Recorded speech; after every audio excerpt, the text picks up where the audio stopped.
Selling PDFs on Etsy? Wondering no one's clicking yours? Let's fix that. Here's how to make your digital products stand out in a crowded marketplace. First, your product cover needs to pop. Use Canva to create a clean, professional mock-up, something that actually looks like a premium ebook or worksheet.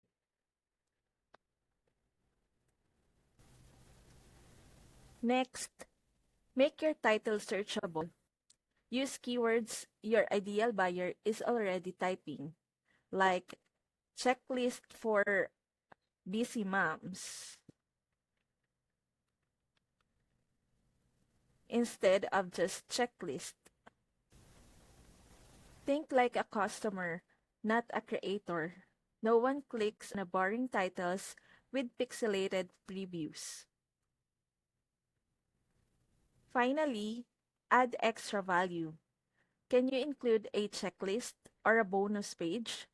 Small upgrades make people feel like they're getting more, and they're more likely to buy your product over 100 others.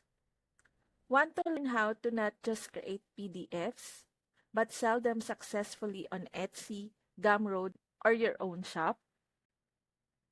You'll get step-by-step guidance on how to create lists and sell high-converting digital products even if you've never done it before.